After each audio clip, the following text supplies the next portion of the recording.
उसके बारे में प्राइम मिनिस्टर इमरान खान साहब का और हुकूमत पाकिस्तान का मौक़िफ़ मैं आपके सामने रखना चाहता हूं। सबसे पहली बात यह है कि हुकूमत मुसलसल पार्लियामेंट को सुप्रीम समझते हुए सारी लेजिस्लेशन और सारे काम पार्लियामेंट के अंदर से जरिए करना चाहती है। लेकिन आपने देखा कि जब कौमी असेंबली में इलेक्टोरल रिफॉर्म्स का बिल पास हुआ तो ऑपोजिशन लीडर ने कहा कि वो बिल पास होने के बाद, सेनेट को ट्रांसमिट होने के बाद, सेनेट के हाउस के बाद उन्होंने कहा कि एक बाहर चल के कोई कॉन्फ्रेंस मुनक्किद करते हैं, उसके जरिए से हम लेजिस्लेशन करेंगे।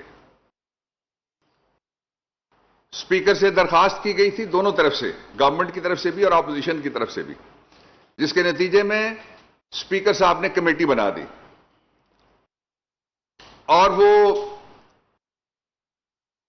जहां जहां कोई तजवीज देना चाहता है उस कमेटी के जरिए से मैं पूरे पाकिस्तान के लोगों को और सारे इदारों को और ऑपोजिशन को सबसे पहले वेलकम करूंगा और हुकूमत पाकिस्तान के दरवाजे खुले मुज़ाकरात के लिए। लेकिन जो उन्होंने दूसरी गुफ्तगू की है, बेसिकली वो बैरून मुल्क मुकीम पाकिस्तानियों के हुकूक के हवाले से एक फ्रॉड और फ्लॉड स्ट्रेटजी, यानी उसमें 420 भी शामिल है और वो जो उन्होंने अपना पैकेज दिया या जिसको उन्होंने प्लान कहा वो फ्रॉड प्लान भी है। ये मैं नहीं कहता, इसके बारे में मैं आपको डॉक्यूमेंट थोड़ी देर में तकसीम भी कराऊंगा और आपके सामने मैं पेश करूंगा और कौम के सामने आपके जरिए पेश करूंगा। जो पाकिस्तान के ऐवान के अंदर हम जिस लेजिस्लेशन को भी लेके गए उसकी उन्होंने तरदीद नहीं की, उसकी तस्दीक भी की। इसका मतलब यह हुआ कि वो पार्लियामेंट पे और उसकी बालादस्ती पे यकीन नहीं रखते। वो कार्रवाइयां कोई पतली गली तलाश करते हैं हमेशा अपनी आदत और तारीख के मुताबिक। जो ओवरसीज पाकिस्तानीज हैं उनके साथ वादा इमरान खान का कि उनको लाजमन हम पाकिस्तान में इक्तदार में शरीक करेंगे, लेकिन उसका तरीका वो नहीं होगा जिस तरह शहबाज शरीफ साहब कह रहे हैं, हो ही नहीं सकता। उसकी वजह सुप्रीम कोर्ट ऑफ पाकिस्तान का एक फैसला है। वैसे तो ये ज्यादा फैसले हैं, लेकिन जो ताजा तरीन फैसला है वो है फरत जावेद सिद्दीकी के मुकदमे में 2018 सुप्रीम कोर्ट PLD सफा 788। और इसमें ये जो फैसला है, इस फैसले के अंदर 4-5 बातों की वजाहत कर दी गई है सुप्रीम कोर्ट ऑफ पाकिस्तान की तरफ से। उनमें से पहली बात जो मैं कौम के सामने रखना चाहता हूं, इसकी मौजूदगी में, इस फैसले की मौजूदगी में कोई कह ही नहीं सकता कि कोई दूसरा रास्ता इख्तियार करें। इसलिए सुप्रीम कोर्ट ऑफ पाकिस्तान के फैसले के खिलाफ उनकी तजवीज है ऑपोजिशन लीडर की, सरीहन तौहीन आमेज तरीका है। सुप्रीम कोर्ट ऑफ पाकिस्तान के फुल बेंच ने कहा the right of overseas Pakistanis to vote already existed as per law. उनको हक देने की जरूरत नहीं है। सुप्रीम कोर्ट का फुल बेंच कहता है कि वो उनका हक पहले से ही कानून में मौजूद है। दूसरी बात सुप्रीम कोर्ट कहता है एंड ड्यूली रिकॉग्नाइज्ड, और वो तस्लीम शुदा है, उससे इनकार नहीं किया जा सकता। अब शहबाज शरीफ साहब का प्लान यह है कि चंद लोगों को, जिनमें चुनिंदा लोग हों, पसंदीदा लोग हों, उनको असेंबली में बिठा के 1 करोड़ पाकिस्तानियों को वोट के हक से महरूम कर दिया जाए। ऐसा नहीं किया जा सकता। इसका अगला हिस्सा यह है कि it must necessarily be given due effect, कि इस पे अमल दरामद होना चाहिए, हर हाल में नेसेसरीली जरूरी है।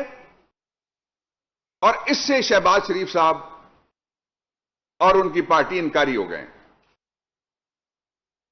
अब किस तरह से ये राइट दिया जाएगा उसके बारे में मैं आपके सामने जो आईनी प्रोविजंस हैं वो मैं कोट करता हूं और फिर मैं एक चीज और पढ़ता हूं।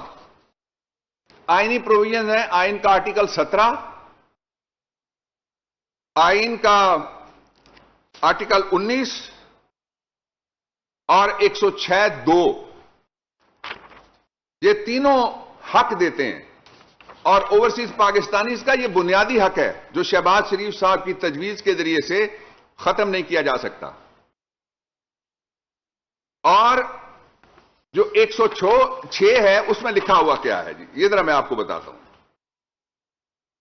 कि कौन है जो इंटाइटल होगा राइट ऑफ वोट का।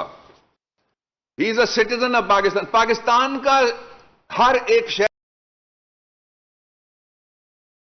दुनिया के जिस खित्ते में भी हो वो राइट ऑफ वोट उसका बुनियादी इंसानी हक है। Is not less than 18 years of age. 18 साल से उसकी उम्र कम नहीं होनी चाहिए, यानी रजिस्टर्ड नेशनल आइडेंटिटी कार्ड उनका होगा। His name appears on the electoral roll for the area and the province. Vote कहां देंगे? बाहर बैठ के उनको सीट नहीं चाहिए। आइन के साथ खिलवाड़ मत करें ऑपोजिशन। शहबाज शरीफ साहब आइन का मजाक मत उड़ाएं, आइन पाकिस्तान की तौहीन मत करें। आइन कहता है His name appears on the electoral roll of any area in the province, कि मुल्क के जिस खित्ते में, फेडरेशन के जिस यूनिट में भी उसका नाम बस बहसियत वोटर दर्ज होगा वहां वो वोट देगा। ये सौदेबाजी छोड़ दें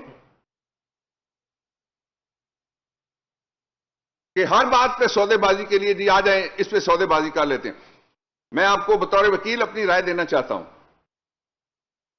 एक ऐसा वकील जिसके लॉ मिनिस्ट्री के दौर में पूरे आइन को देखा गया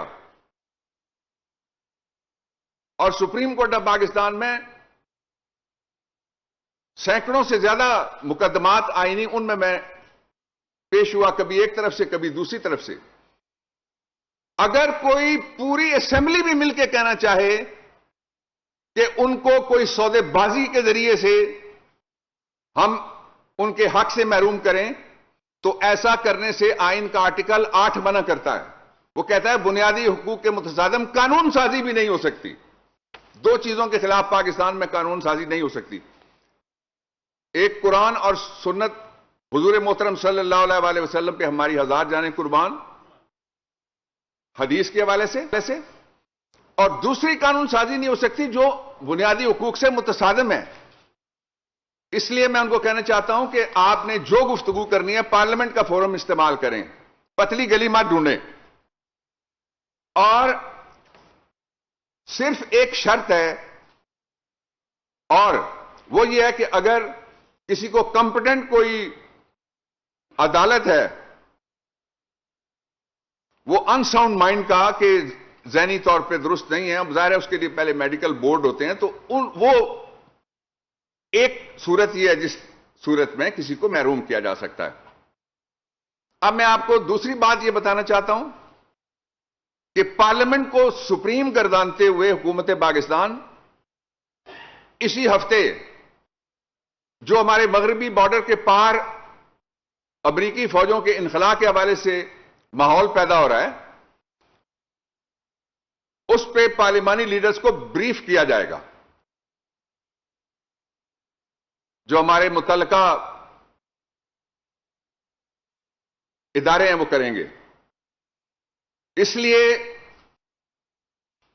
मैं तीसरी बात यह कहना चाहता हूं कि आपने देखा कि बगैर बजट को पढ़े हुए इतराजात किए गए, लेकिन जब बजट फ्लोर पे आया तो एतराज कोई नहीं हुआ, कट मोशंस आई।